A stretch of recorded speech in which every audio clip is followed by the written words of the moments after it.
And we're back to Unsportsmanlike Conduct. Mike's got a new phone. Yeah, Matt Smith just texted me. What does he say? He said something. Let me see. It's complicated. Mike got a new phone. It's got a keypad. I can't. Let me tell you all what you're listening to first. If you're just joining us, this is the second half of Unsportsmanlike Conduct with Paul Gerke and Mike McBranaman. Yeah, we do 2 hours now, believe it or not.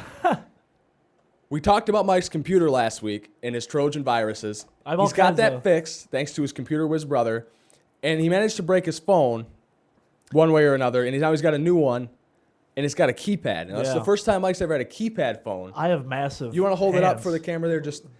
Yeah, you don't have to zoom in or anything, but you see there's a keypad. You see that? You see that? Okay, so Mike's got a keypad on his new phone. He's got big hands. See that? He's struggling with it. Not working out for him. The buttons are too small. Yeah. So Matt texted you. I saw you checking it during the break. Yeah. What does Matt say?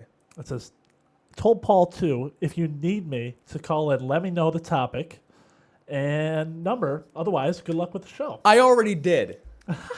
I don't have my phone on me. It's in my car. I texted Matt at 10:40 this morning saying, reminder, here's the topics and the phone number. Yeah. Matt, if you're listening to this, He's not. you need to stop finding excuses to get on this show. We tried to get you last week. You bailed on me. This week, I reminded him last night. I told him on Facebook last night, and I told him today. I reminded him 20 minutes before the show started. He's a very busy man. I'm not saying he's not busy. And if you're too busy to get on the show, I'm totally fine with that. But don't make excuses when I have documented evidence that I notified you of the show. I like to make note of another theory that actually you and Matt have when you actually start to have money or when you start to be comfortable, something bad happens. Yeah, yep. Happened to me. My computer stopped working. I thought I was going to have to get a new one or spend a bunch of money on stuff. I had to get a new phone. My phone just broke out of nowhere. Everything started, my car was starting to act funny for a little bit. Everything's going wrong. They're trying to, I don't know. Something bad's going on. The theory, there isn't an official name for the theory, Yeah. but Matt Smith, who's a big friend of the show, went to school with him at Grand Valley, went to high school with him at Davison, supposed to be calling in and arguing with us about sports. You know, maybe we should just call him and bother him about sports. I think we're going to do that in this hour, John. But anyway, the theory says when things finally start to go your way and you've got some money, maybe saved up, maybe just a little extra sitting in your checking account, and you're starting to think about how you're going to spend that money or save more money, something terrible always happens. Yeah. Your car breaks down. You blow a tire. You know, you got to go in and get a filling and there's a copay on it. Or you rip a contact and you break your glasses and you need to go get that stuff fixed. Without fail. Child support. You know? Abortions. Not me, personally. Wow. It's over the top. What are we doing? Where are we? Well, we were talking about your theory, and then you had to say something terrible. So What's terrible about that? Oh, nothing. That's something you spend money on unexpectedly. I thought we were playing like Family Feud. Like, top 5 answers, things you spend money on unexpectedly. Show me abortion. Not there. Not there, exactly. That's my friends mostly it's bail money. bail money. Bail money.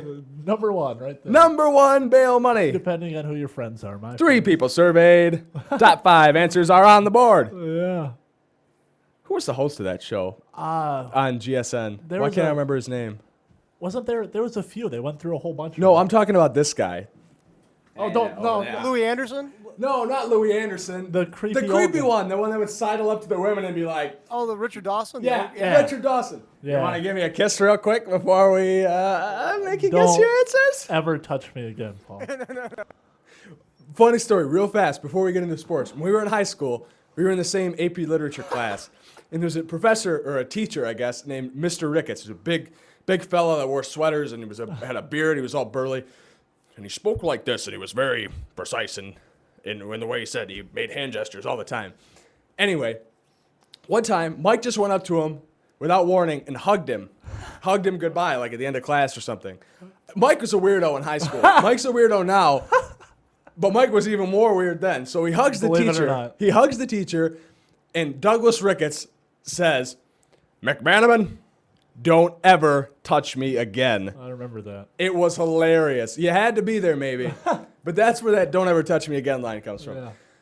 Enough with the Family Feud. Enough with high school stories. You are listening to Unsportsmanlike Conduct with Paul Gerke and Mikey Vanderman. This is a sports show. We do actually talk about sports. Today's been a little off the wall, wouldn't you say? I'd say so. More so than good. usual? Yeah. I don't know. I just had what is this? It's a 24-ounce coffee from Speedway on the way in. They had the dark roast this morning. Oh, wow. Which is rare. The dark roast is my favorite because it has a richer taste and it makes your breath worse throughout the day, so people will stay the hell away from you. Oh, yeah. Well. We are going to talk about sports. If you'd like to talk about sports, you can get on flinttalkradio.com. You're probably already there if you're listening. Or you're looking at this show a week from now, in which case don't call us because we can't respond. Yeah, that would be a little ridiculous, guys. There's a chat link at the top of the page. Idiots. The number's 810-208-1854. That's what we need to do is start making fun of the two people that are listening to the show. Like, you morons! In the last hour, we talked about the Vikings and the Saints. The NFL season opened last night. Reggie Bush and his performance, about all the Heisman talk from this past week about how maybe the committee, the mysterious Druid committee, is going to rescind his Heisman. We talked a little bit about the Michigan game. I think we're going to move past that. And superstar Denard Robinson, I'm going to ask you real fast. Does Michigan beat Notre Dame this weekend, yes or no? Yes. I say yes, and I think it's going to be one of the most exciting games in college football history. ESPN Instant Classic. Seriously, I think this is going to be one of those Instant Classic 31-28 games that comes down to the wire, and Michigan's kicker misses 4 field goals and then hits the game winner from like 22 yards, and everyone goes crazy. If they lose, I'm not going to be surprised, though. I've never been a big Notre Dame sympathist. I don't think Notre Dame's that great. I don't think they're ever that great. Well, I haven't been in our life. I just don't see Rich Rod winning 2 big games in a row. If he does, I mean, you're not going to be able to wipe the smile off that asshole's face. Let's talk real quick about MSU and their win last week. They beat Western Michigan. Well, I didn't get to see much of the game. I couldn't find it anywhere. I guess it was on ESPN 2. Yeah. Well, But was it blacked out or something? Because ESPN 2 on the charter thing, it said that there was another game on. Yeah, that's what I was confused about. Yeah, I didn't flip over to it. Michigan State beat Western 38-14. A beating, I guess. More than the score dictates. They're a Midwestern Athletic Conference school, a MAC team, granted. Kirk Cousins, quarterback rating of 152, 186 yards through the air, and a touchdown. He was only 13 for 21, though, so he wasn't incredibly efficient, but he didn't need to be. Michigan was just pounding the ball between the tackles. I think both of their running backs had 2 touchdowns in that game and over 100 yards. They pretty much had their way with Western. You didn't see a whole lot of the game. But what can you draw from Michigan State getting a win to start the season? I mean, did you learn anything about their team at all? No, you expect them to beat up on a team like Western Michigan. I don't think you can take a lot from it. I didn't get a chance to watch. I don't think a lot of people got a chance to watch the game. Even a lot of Michigan State, casual fans like myself were probably watching the Michigan game because that's what everybody's been talking about. Mm-hmm. So I don't think you can draw a lot from it. I think you have to. Who are they playing this week? Florida Atlantic. Not going to be able to draw a lot from that game either, I can't imagine. But Michigan State starts with a couple cupcakes. Yeah. They did what they had to do, I guess. I guess it shows me that they've replaced – who was the big running back last season? Not Javon Ringer, right? Was that 2 years ago? That was 2 years ago. They've got 2 young running backs that can pound the ball against a MAC team. Wonderful. Yeah. I don't think we're going to see anything out of Michigan State until week 3 or week 4, and maybe not even until they get into their Big Ten schedule. That's the one thing I like about the way that Michigan's scheduled this year is they have Connecticut to open the season. It's a nice little warm-up, but it's not a MAC team. It's not a D1A team. It's a legitimate team. Now, granted, they're from the Big East, so maybe they're not as competitive as a Pac-10 school or an SEC school or obviously a Big Ten school. But still, higher competition than a MAC team. Higher competition than your Westerns, than your Temples, than your Centrals. And now, in week 2, they're right in the heat of it against Notre Dame. Now, Notre Dame might not end up a top 25 team by the end of the year, but you have to say that Notre Dame probably has, top 30 or top 40 in the nation. I think that's not being generous. I think that Notre Dame probably has the potential to be that good.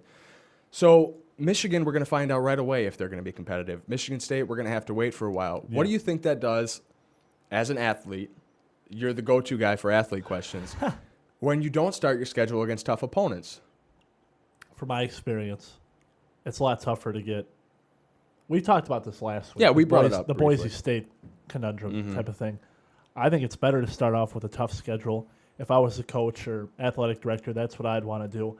get my team mentally prepared and fired up for the rest of the teams. Play an easy team or two during the middle of the season. That way you can rest some of your starters.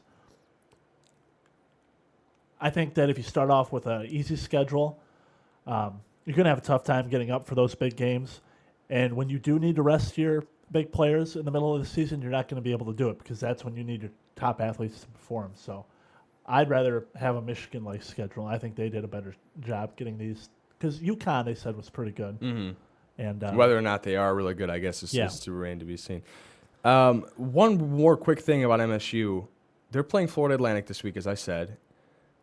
They're playing at Ford Field, and it's an away game for Michigan State. It's listed on their schedule as an away game against Florida Atlantic in Detroit. Yeah. How much sense does that make, that they get to take an away game off their schedule and play it at Ford Field against a team from Florida? This isn't like an Ohio team where you're going to have people coming over the border to watch. This is the south side of the country. I think that would matter if the team wasn't Florida Atlantic. It was a significant team. It's Florida Atlantic, though. I don't know a lot about Florida Atlantic football, but I can't imagine. Let's be honest. We don't know anything about Florida Atlantic football. I don't know anything about Florida Atlantic. Where is it at? Besides Florida, I mean, where would it? I don't really know anything about the geography of Florida in general. I think Miami is in like the Panhandle. It's down. It's at the very tip. Down. It's at the very tip of the peninsula. Like the head of Florida. Like just right down at the point. Like if Florida is a penis, at the urethra is where Miami would be. Yeah, I guess you could use that analogy. Okay, yeah, but roughly, that helps me understand. That's how Paul understands. Compare it to a penis, and I will be able to figure it out. Okay, so it's Tampa. Is Tampa Bay up here, like at the shaft? John just walked think it's out. in the middle. I think he's going to take us off the air in a second here. Back to sports. I don't know what's going on today. Is there a full moon out tonight? You're thinking about weird things again. I'm not thinking about weird things. You are. Anyway, Boise State, Virginia Tech. What was it, a Monday night game? Monday night, earlier in the week. We talked about this at great length on last week's show. We said that Boise State, who was ranked third in the nation coming into the game, was playing Virginia Tech, who was ranked 10th in the nation. Was it a good idea for Boise State to stack their schedule so heavily with that big game to start the year? Because Boise State finally getting a little respect as not a major conference school, not a BCS school. They get a little respect. They're ranked third.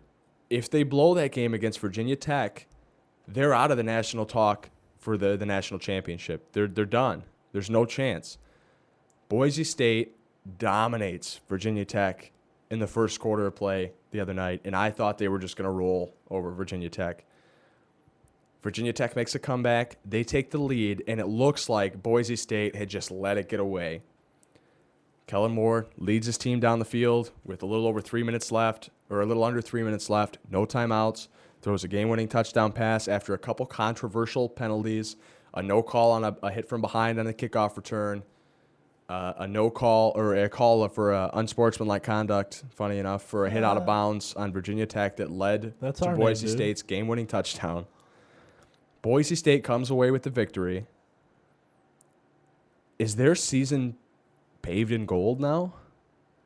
Yeah, if they go undefeated, which everybody's predicting that they will run the table, they should be in the talk for the national. Everybody, I talked to a few people, and they all wanted Boise State to lose. They didn't want them to screw up the I BCS. didn't. I wanted Boise State to win. I know, but they don't like it that some smaller school might get a shot at the national championship. They don't think Boise State deserves it. Even if they run the table again, they want one of the bigger schools to. I don't understand it. How I many think it's a undefeated great seasons story. do you need to get respect? I think it's a great story. I think that it would be an awesome thing if Boise State were to play for a national championship, give some hope to these smaller schools. That it would help with recruiting. It would bring, I think, more. You don't have to parity to the you smaller don't always schools, have to go to one of these top flight schools in order to be, play for a national championship. I think that's a good message for. I think that motivates a lot of players too. And you don't have to play for one of those schools to be considered a big time athlete either. Who did Jerry Rice play for? San Fresno State or something like that. Yeah, he played for a D1A school. Yeah. Let's look at Boise State's schedule for the rest of the year. They got Wyoming next week. That's going to be a win. They've got – I'm not going to take you through Boise State's schedule because it's a burial ground of terrible teams and WAC teams like Toledo or MAC teams rather. New Mexico State, Idaho, Fresno State, teams like that. There's 3 games that they could lose. The one that they're maybe most likely to lose is against Oregon State in week 3. They're a Pac-10 team, right? Oregon State? I think so. That's a game that they could possibly lose, but it's at home, on the blue turf, on the Smurf turf, if you will. Hawaii in Bronco Stadium on November 6th. Again, on the Smurf turf. Hawaii's going to put up a lot of points, but... I've always wondered something about Hawaii football. That must be tough to travel. How do you go to school? I know. These are athletes, Yeah. student athletes, right? They I mean, do they have do to- have to go to classes. What about Alaska? University of Alaska. Where's their team? I'm not sure if they're competitive. You'd think that those boys would be tough if they had a football team. I'm sure Alaska has a football team somewhere, right? I don't know anything about Alaska college sports. I've never heard of anything, but Hawaii does. Fairbanks. Are you just naming off cities? Well, no, because I would have started with Juneau and Anchorage. I want to say something about University of Fairbanks. Like, do they? Now I have to look it up. Anyway, the other game that they could lose is against Nevada. I'll ask you, Mike, while I'm doing quick research. Do they lose any of those games? No. Nope. They're a great team. If they... Thanks for playing. If they run the table, do they deserve to be in the national championship game, and why? Yeah. Well, I want a deserve to be in 500-word essay, and I want you to cite your references in footnotes. Because you're busy doing research on Alaska sporting teams. I really think that they have a football team. I think they deserve to go to the national championship if they run the table. I think a lot of it has to do, and I don't think there's any problem with this, the last few years of going undefeated. I'm going to stop you real fast. When you type in Alaska to try to find Alaska college football, Alaska plane crash is the first search hit. That's sad when your state is best known for plane crashes. Go on.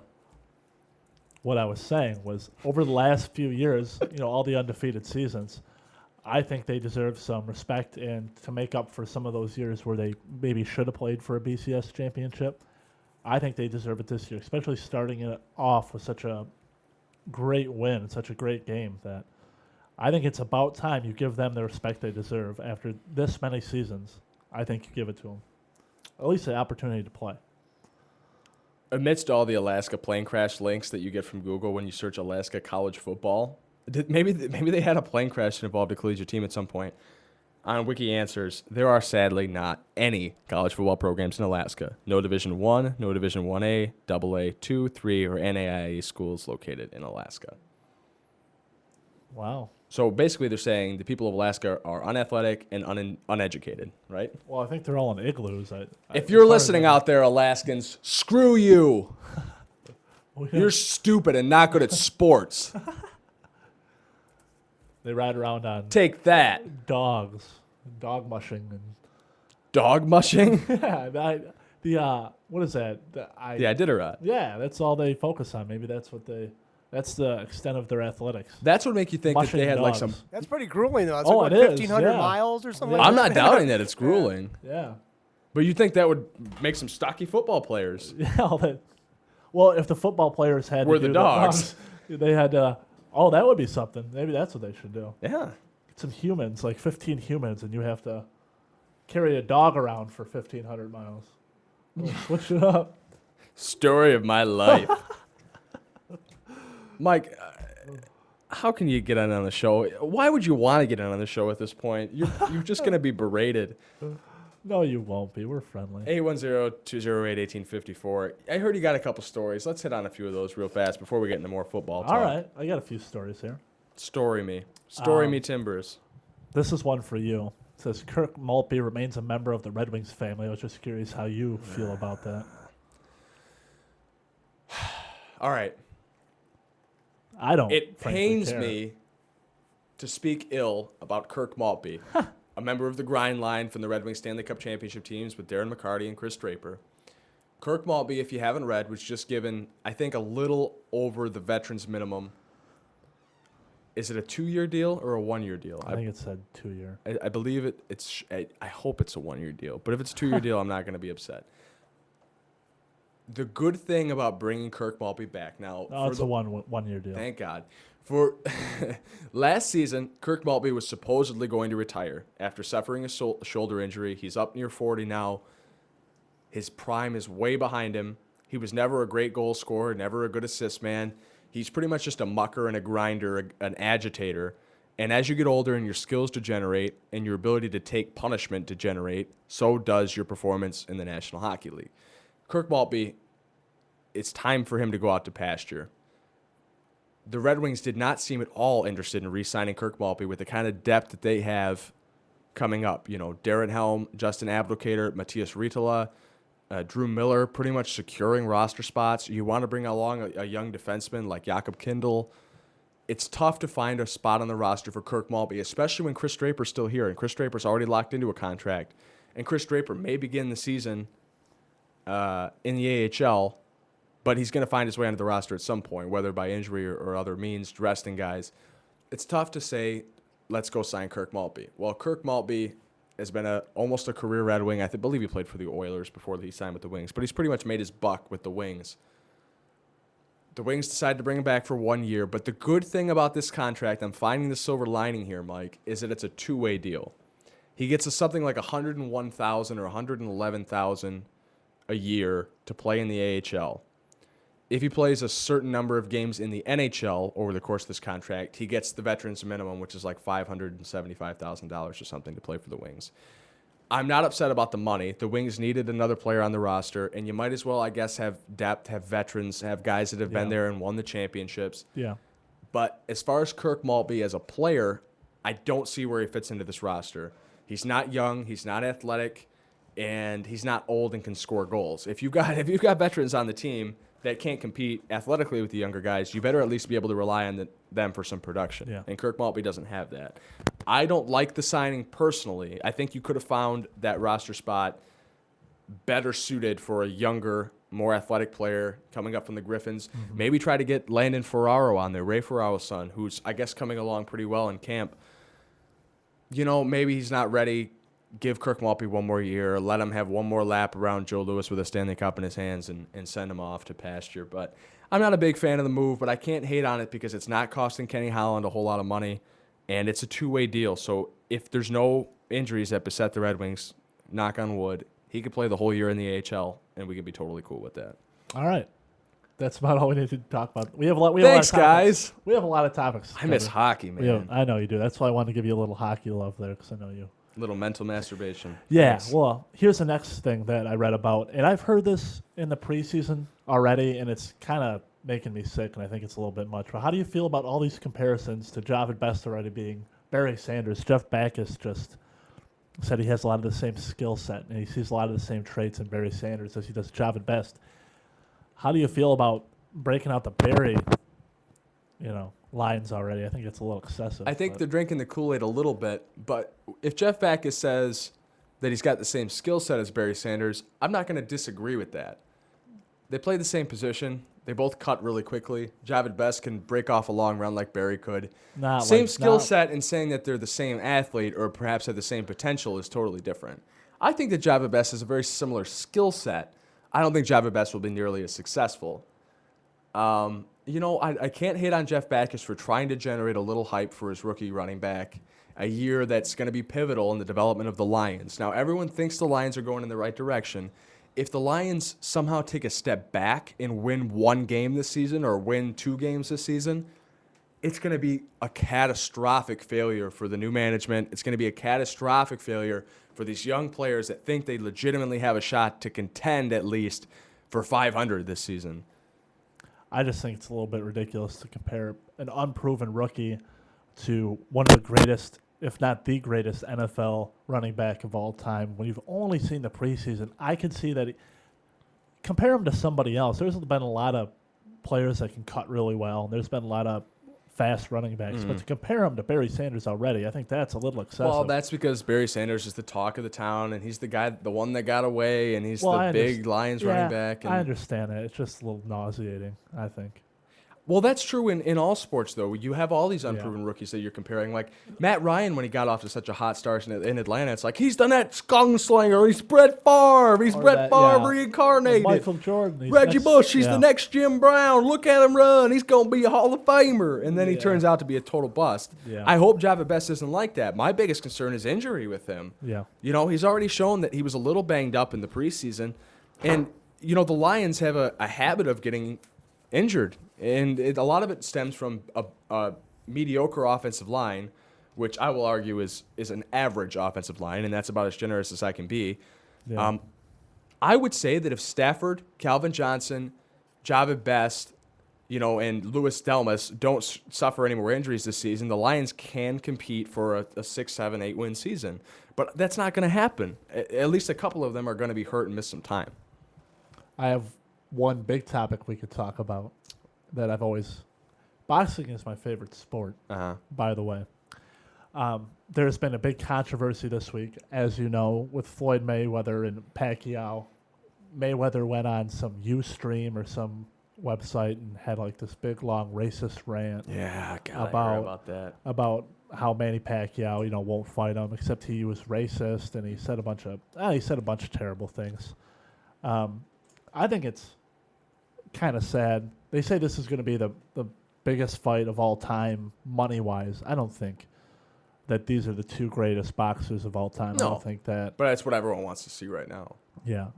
I just think we should, you know, I'd like to talk about the state of boxing. And it's a sport that, you know, whenever it's on ESPN or ESPN2, I try to watch it.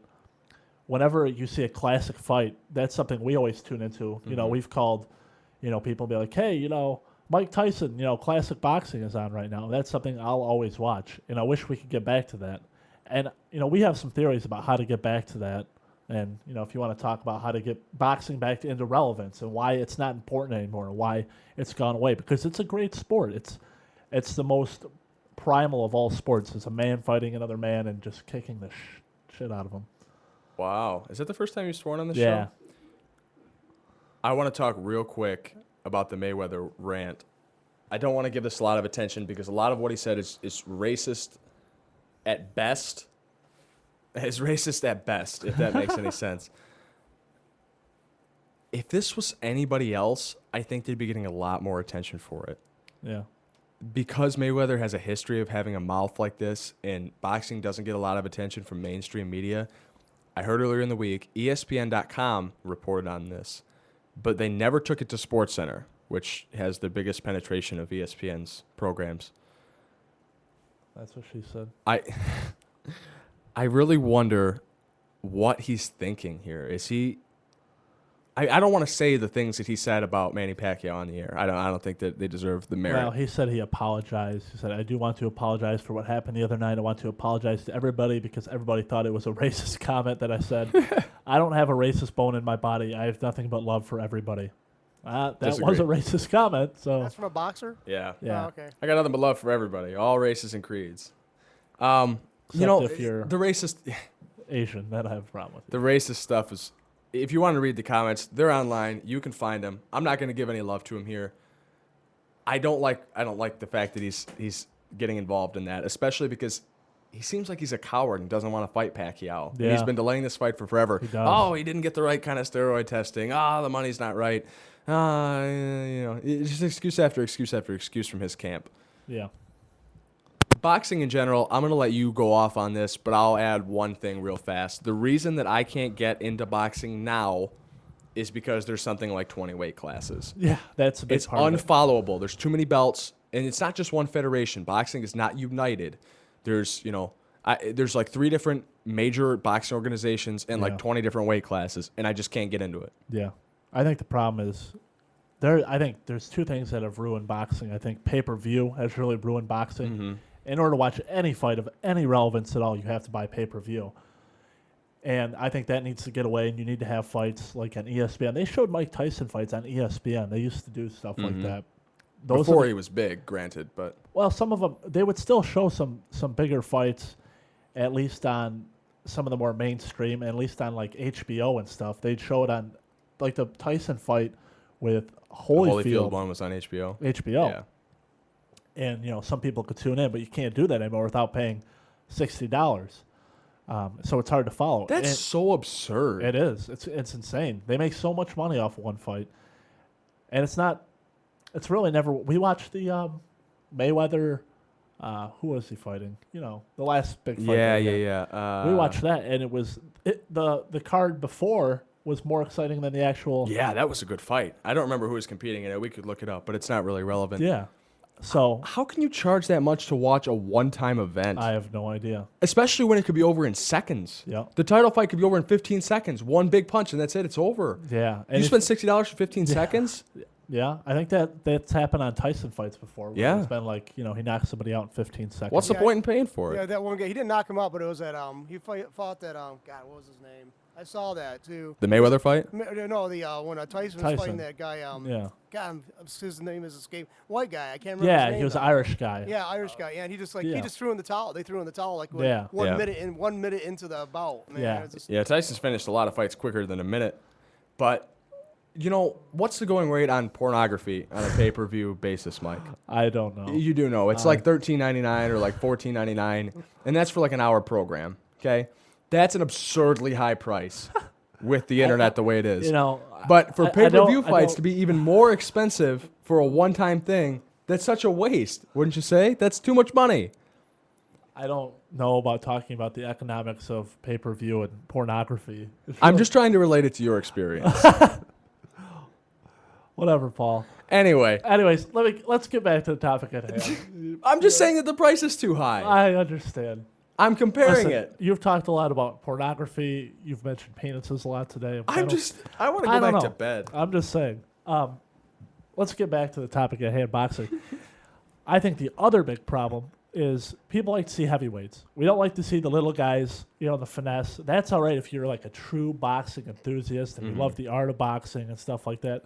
But really, you want to see two guys that are like 6'5", like 300 pounds that can kick your ass fighting and just beating the Are we still talking about porn? It never ends. It never ends. I just want to see two big guys, 6'5", 300 pounds. Yeah, no, I totally agree with you in terms of boxing. I want to see the guys that you could see a knockout with the next punch. Yeah. Two big freaking dudes. I know, like guys that, if you saw in a bar and you fought, they would kill you'd you. be like, I don't want anything to do with that guy. Not 5'8", 95-pound dudes that are quick and are throwing jabs. Yeah, when we watched Friday Night Lights not too long Friday ago. Night Fights, yeah. And there was some guy that was like 5'3", and they said, "Oh, he's the best boxer pound for pound in the world," or something like that. It's like that's a gimmick. That's midget boxing. One punch by us, and we kill him. Mike's 6'8", I'm 6'2".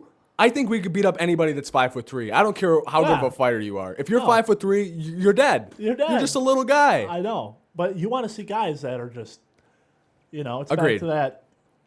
And there are no big marketable fighters that are heavyweights right now. You have the Klitschko's, but they're kind of boring. Yeah, well, they're real smart though, right? No, one of them's got a doctorate. One of them's dating Hayden Panettiere? Yeah, whatever. Yeah, one of the Klitschko's. Isn't she young for one of the Klitschko's? Yeah, but oh, very nice. Very nice. We like. I want to see a big heavyweight, and I want to see guys beat the crap out of each other. I think that's what makes boxing exciting. And when you have somebody like Mike Tyson with personality that's a heavyweight, and that you see him knock down like Big John Alderson or somebody like that. John Alderson.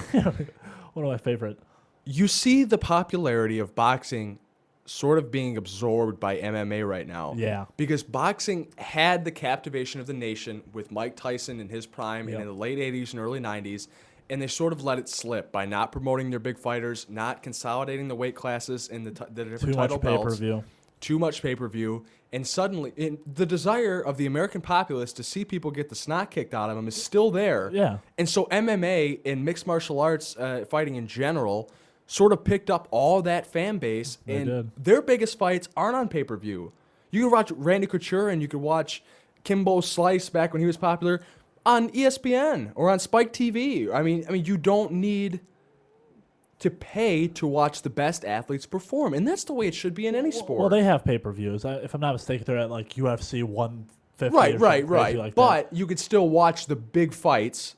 Yeah. On national television. It's like the WWE mentality. You know, you can have your Monday Night Raws and you can have Right, pumped up right. storylines, but once a month you're going to get a pay-per-view where there's this most significant fights.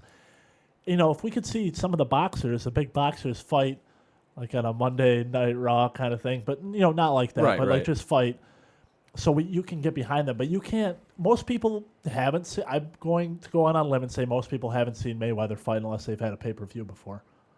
You just don't see them. That's the first time I ever saw him fight outside of highlights. You just during that pay-per-view. If all you can do is highlights, you can't really get behind somebody that you can't watch on a you know, people saw Mike Tyson growing Kill up people before their very Yeah. eyes. They saw it on ESPN. In the 70s, man, everybody watched, you know, Muhammad Ali take on anybody, and it was great. I mean, everybody was in on boxing. Yeah, everybody loved that. Yeah. And I think if boxing could get back to that, but it's so greedy now. It's so all about, you know, you don't care about the sport. But I think that's going to kill it, too. This greed is going to kill the sport. I think it's already dead. Yeah, it is dead. I mean, you have the Mayweather thing, which is great. They're building up a little thing there. But it's never going to reach the excitement that all this hype is building up. You know, it's been going on for like a year now. They've been talking about it. It's just never gonna. The actual fight is never gonna be that great. Especially because Mayweather's going to lose too. But And they're not like knockout fighters. That's what people want to see. Yeah. I want to see somebody get. I want to see on the slow motion, like when you're playing like one of the boxing games on like the Super Nintendo or like on your Xbox or something like that. You want to see the slow motion the punch. slobber knocker. Yeah, and like his jaw's broken. You know, the Rocky kind of stuff. Right. You don't want to see like this good technical fighting and these little jabs. Good and stuff. technical You want fighting. to see somebody just like, you know, what made Mike Tyson exciting is he would just punch somebody and they wouldn't know where they're at, and they try to stand up and they're falling over, and you'd be like, yeah, that's freaking sweet. Yeah, exactly. Don't want to mess with Mike Tyson.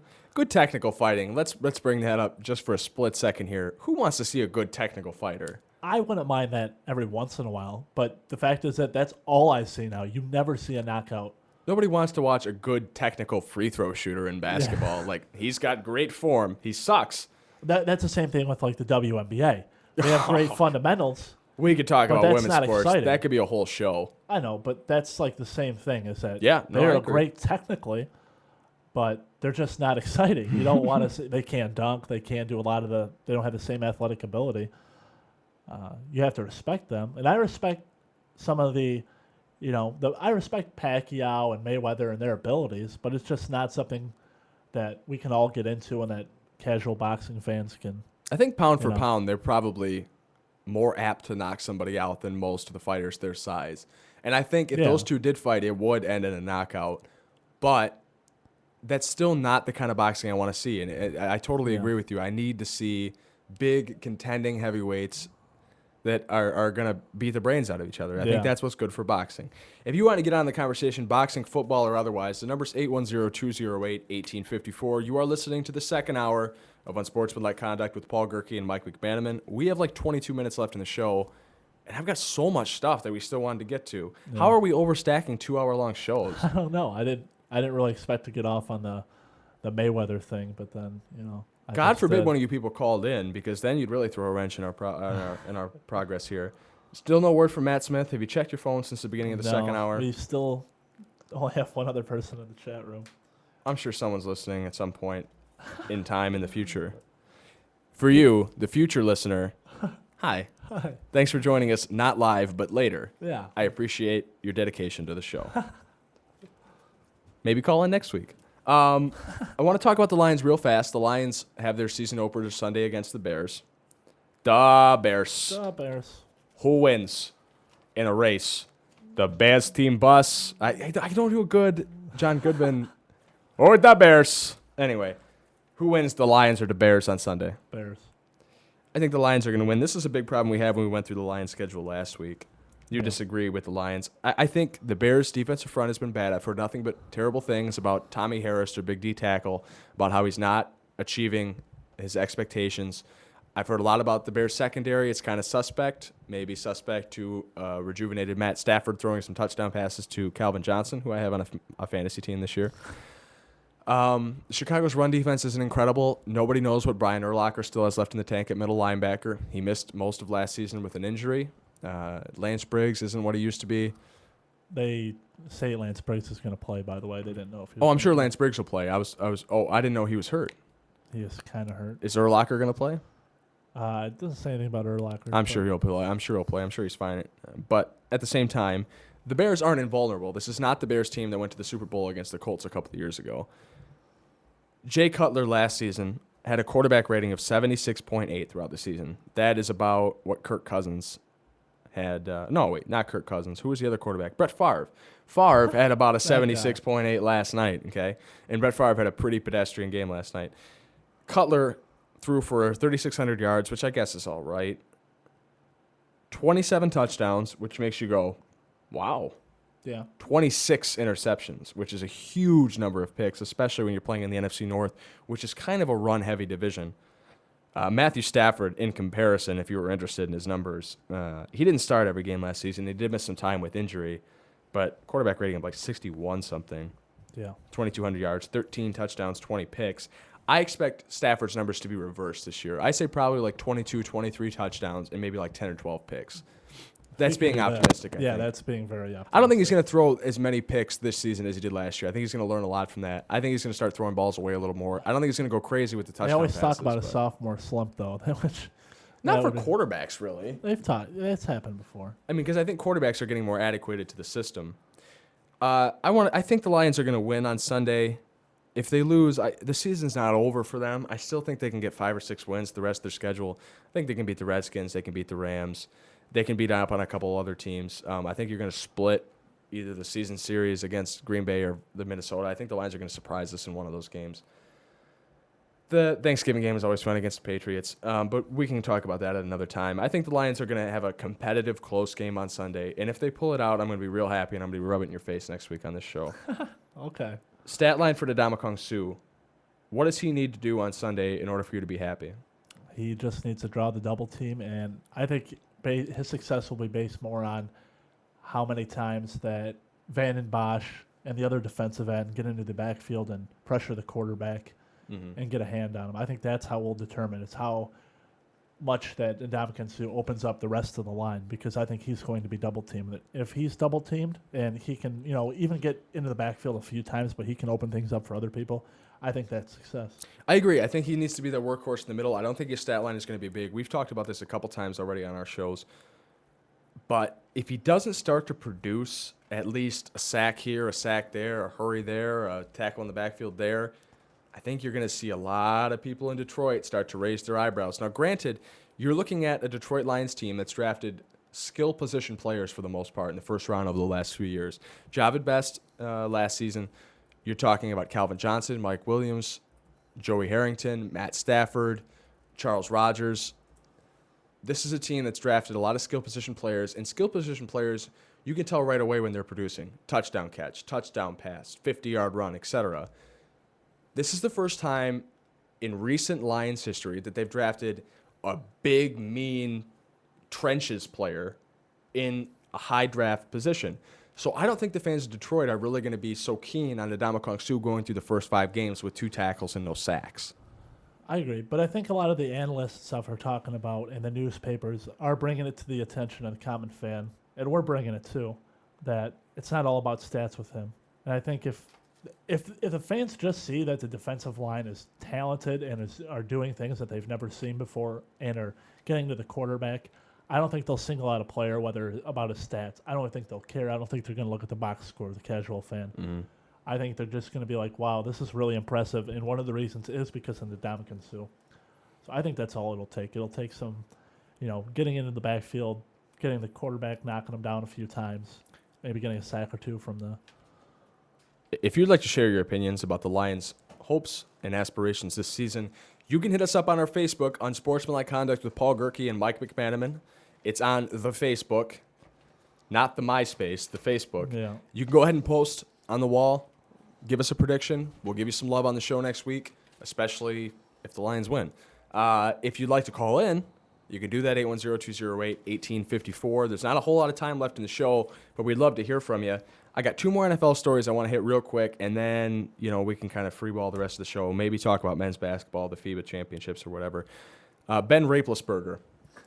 A big topic last week about Big Ben and his little gray member and all the trouble he's gotten himself into. Well, he was going to appeal to Roger Goodell to get his suspension decreased from 6 games to 3 games. Goodell said, I don't think so. You're not going to play the Ravens in week 4. You're going to take the 4-game suspension, and you're going to like it.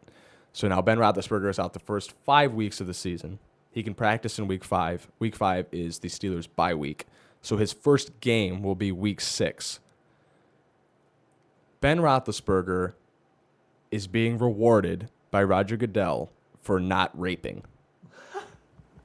Think about that for just a second. Ben Roethlisberger's suspension was decreased because of good behavior, and Roger Goodell said that he was sorry and he was apologetic. But really, if you break it down, Ben Roethlisberger's suspension was decreased because he hasn't had any recent rapes. Yeah. Honestly, that's what the good behavior means, right? Yeah. Is not raping anymore. Like, you learned, good job not raping. Yeah, it doesn't make any sense to me at all. Why? I can't wrap my mind around it. There's no good reason. He screwed up enough times where that was probably too few games to be suspended, and now he's going to get away with. He's one. I was going to say murder, but He's one rape away from being out of this league. If you're listening to this, just Ben, one more. I think one more rape is gonna put you in the unemployment God, line. that's terrible. Well, they say he's not captain anymore. Because Captain Rapist sounded funny. They didn't think that was a cool title to Yeah, have. he's been the captain the last 2 seasons, and now he's not. So he's got a tough time going on right If you were now. just listening to the show in the background somewhere and you just heard random things that we were talking about, you wouldn't think that this is a sports show. Internet viruses, pornography, dongs, rape. This actually sounds like a terrible radio show. I wouldn't listen to it. I know, and it's I think we've mostly had mostly sports talk, though, it's right? mostly coming out of your mouth.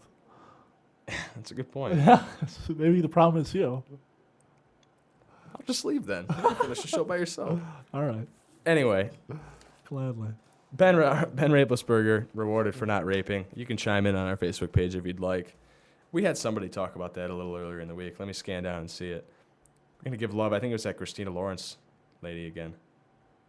Lady. Well, she's a lady, She's a right? lady. I would call her a gentleman, but she's not a man. Whoa, Gentle she's a lady? lady.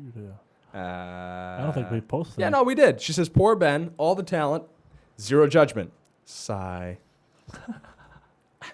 I love you, Christina Lewis Lawrence. Thanks for posting.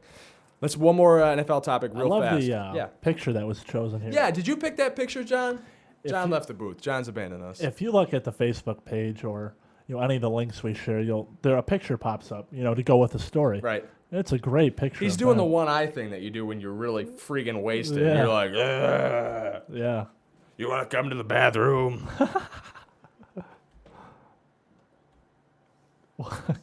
Can I just sit here and smile for a second about that picture? Can I just look at it and laugh? Because that's really all I want to do right now. One more NFL story real fast. TJ Hushmanzada, championship. We can't get bites here because I don't want to hook up the right equipment or I don't know what we need to do to get to the little drops for the show. So I am just going to say the drops. Okay. So TJ Hushmanzada is always going to be followed by championship from that ESPN commercial Yeah, a couple years ago. I get it. TJ Hushmanzada was released by the Seahawks in their last round of cuts leading into the NFL regular season. This is a guy 2 years removed from essentially a Pro Bowl season. I'm not sure if he's a Pro Bowler. I don't care enough about TJ Hushmanzada to look it up. But he had a couple of productive years there. And he had a decent year last year with the Seahawks with who's even throwing to him? Matt. I don't think it's Matt Hasselbeck. I think he was out last season. It was like Cleo Lemon or one of those. Seneca Wallace. Seneca Wallace. I think it was Seneca Wallace, actually. Yeah. Yep, you're right. He's been the backup for years. So what can you expect production-wise out of TJ Hushmanzada when you have a guy like Seneca Wallace throwing you the football? Well, he's a Raven now, right? Hushmanzada.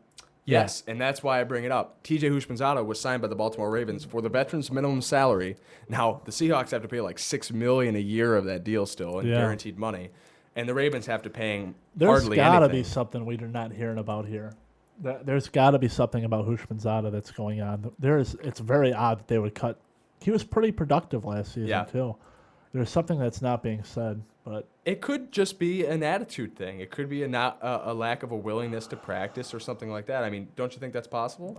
well, I think part of it might be Pete Carroll, and he put Mike Williams and he was a USC product. And Mike Williams has been out of the league since like 2007 because he's too fat and he does too many drugs. Mike Williams, the former draft pick of the Detroit Lions, after taking a 2-year hiatus from the league, is now a starting wide receiver for Seattle, making the team over T.J. Houshmandzadeh. He always looked like an offensive lineman, maybe.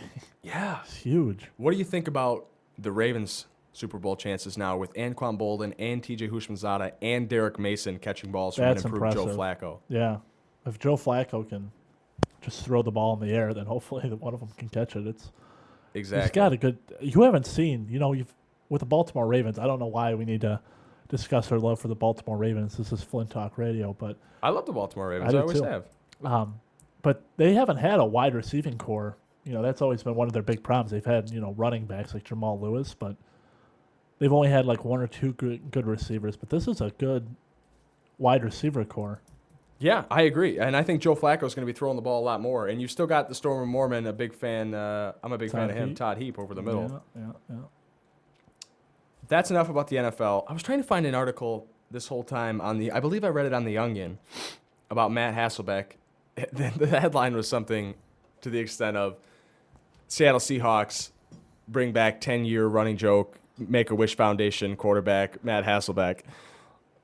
He's bald. It maybe looks like he has leukemia. I guess that's not really that funny if I don't know the headline. But it was funny when I read it the other day. I LOL'd. I'll say I laughed out loud. Wow. Sweet. I don't need your attitude, man. Let's talk about the men's basketball team. We got 9 minutes. FIBA. They beat Russia yesterday, 89-79. They are 2 wins away from clinching? 2 wins away from clenching something. Yeah. Let's play Mad Libs with that. USC basketball team, 2 wins away from clenching noun. They beat Russia 89-79 yesterday. Kevin Durant goes off for 33 points. Chauncey, Mr. Big Shot, formerly of the Pistons, 15 of his own yesterday, second in scoring. I don't know, man. I don't want to go to work today. The FIBA championship, 2 wins away for the United States. They have to play Lithuania in the next round, and then they'll play the winner of Turkey and Serbia. What do you think about the USA basketball B team being 2 wins away from a championship? I think that they don't have as many superstars as the Olympic team did, but I think overall as a team they're much better. I think a lot of times you see that, where you'll have players that aren't as talented by themselves, but when you get a bunch of just athletes together that will take lesser roles and will play more roles and have less attitude, that you'll have a better team. Do you think anybody on Lithuania or Turkey or Serbia's roster stands their way? I know Turkey and Serbia are good programs. Serbia, I've known somebody from Serbia. Would have loved a Paige Lasic out there in Grand Rapids. Yeah. Serbia's got a good team, but I don't think they'll be able to beat the USA team. But yeah, I don't think so either. I think they're going to end up winning this thing. If you want to compare rosters, the men's Olympic team and the FIBA team, Chauncey Billups is a carryover on both squads. Andre Iguodala is on both squads. Kevin Durant is on both squads. Rudy Gay, Lamar Odom, Kevin Love. A lot of them really match up with one another. The difference, I guess, is that you attract the big name players for the Olympic team. You know what I mean? You got the Kobe Bryants, You've got who else was on the men's Olympic basketball team? The LeBron Jameses. LeBron James, Dwayne Wade, Chris Bosh. There's a bit of a layover, but you know what? I agree with your sentiment that it's a more cohesive unit because you don't have these big superstar athletes. It's been a lot of fun watching a guy like Kevin Love produce, a guy who, he plays for the Timberwolves now, right? Yeah, he plays pretty well. Yeah, he's not pretty well, about. But I think the way he serves a role, I've watched a couple of these basketball games, the way he serves the role that he's called upon to serve is impressive. Yeah. And there's been a couple games where he's had like 15 points and 10 rebounds, and that's a guy like coming off the bench. He's not a starter. Yeah. But I like the way that team plays together. I don't see any reason why they can't win. Yeah. If you'd like to get on the discussion, you're too late because we have like 7 minutes left, so you can screw off. I'm not even going to give you the number. You can look at on the internet. It's there if you really want to look. What's it like to have people call in and talk sports with us? That's what I want to know. I liked it. It was last week we did it. And then the week before we did it too. But on like 97.1 where they have like people calling and there's like the lines are blowing up and they have to like let people go because they're idiots. They also don't say terrible things like you say throughout the show and scare people. But we're on the internet, so you can say whatever you want, right? The FCC can't punish the internet. I know, but people don't like some of the things you say, probably. Well, this is I don't not a like show you. for the housewives. Yeah. I hope my mom doesn't look at this. Yeah. She'd be really disappointed in you. Well, that's why I More don't tell my mom when I do anything. Yeah, more disappointed than she already is. Right. I guess I deserved a little bit. I've been hating on you all day. So, you want to talk any more sports, or do you just want to put your head down and take a nap, and then I'll just talk? Or I've got more stories. You give me my damn envelope rundown back. It's not like I didn't have more stories. I just didn't feel like talking anymore. This is a funny one, Mike. You're gonna laugh at this. You know what? I could make a joke here and make fun of you, but I'm not gonna do it. I'm gonna reserve myself. I'm gonna say, you know what? No more making fun of Mike for the rest of the show. You have my word, John. Here's the headline on Deadspin. Tennessee football team doesn't know how to properly bathe. Apparently, everybody's got staph infection. There's been an outbreak in the Tennessee football team of staph infection. Multiple players. This is a quote from Derek Dooley, their coach there. Quote, "We've had a few staph infections, so we did a clinic yesterday on proper shower technique in soap and using a rag. We put some new rags in. Y'all think I'm kidding, but I'm serious." This reminds me of a theory I have, and I think I've explained to you before. On the dirtiest, most disgusting athletes, you have players like wrestlers are like up there. Oh, yeah. And then it's like hockey players and football players, and then it just... Hockey players are dirty. Yeah, they are just dirty human beings. Like you see, like, you know, in high school or like in college, you'd see like, look at him. He's kind of disgusting. He's a hockey player. Or you see a wrestler and you're like, what's wrong with that kid? Quote, I told them, the worst shower discipline of any team I've ever been around. I'm going to try to read the rest of this quote and not laugh. So we talked a little bit about application of soap to the rag and making sure you hit all your body. Yeah. You know, you can neglect it trying to cut corners, and it shows in how you practice and elsewhere. I'm hoping we show some improvement in our shower discipline. End quote. You're in college. How do you not know how to bathe yourself? It's difficult sometimes. I don't know. I mean, they had to have... I can't even believe I'm reading this. They had to have a clinic on shower discipline. Who do you bring in as like the shower? Are there experts? Yeah. Like I've been showering my whole life. Am I an expert? Yeah, I think you know. Maybe you haven't had a staph infection yet, so maybe you're an expert. Really? Yeah. This is a collegiate football team in a major conference that should be competing for things like championships and, you know, winning games. You don't have to have common sense or be smart to be an athlete. No, I think it's discouraged, actually. If you need to have a shower clinic. You know who you should be teaching proper shower hygiene technique to?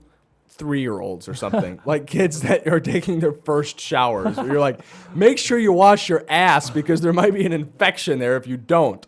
You shouldn't have to tell college kids that. Like, really? Make sure you clean in all the crevices and stuff because you're a filthy, dirty, disgusting college kid. Oh, that's... What else is there to say? That's just pitiful. I don't know.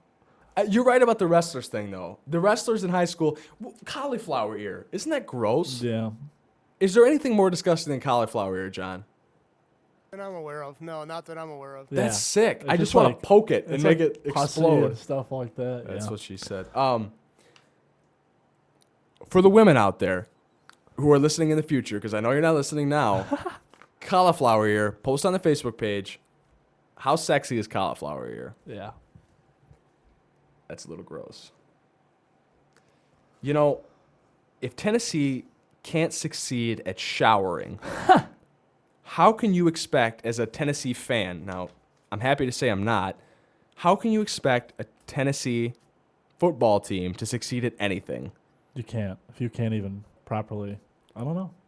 You can't succeed in anything. How do you can't get shower. a team-wide staph infection? Like, okay, I'm sorry that we're still talking about this, but it just blows my mind. Are you not showering after practice? Are you not showering before classes? Are you showering but doing it wrong? You're doing it wrong. You don't have the proper technique. Are you like naked wrestling with your dirty, filthy body with your teeth? I don't get it. How do you spread staph infections? It's not like these kids live in outhouses and can't shower. I don't know. This is a great note to leave the show on because I need to get out of here and think about how not to shower properly. You just listened to Unsportsmanlike Conduct with Paul Gerke and Mike McManaman. Maybe 2 hours of it.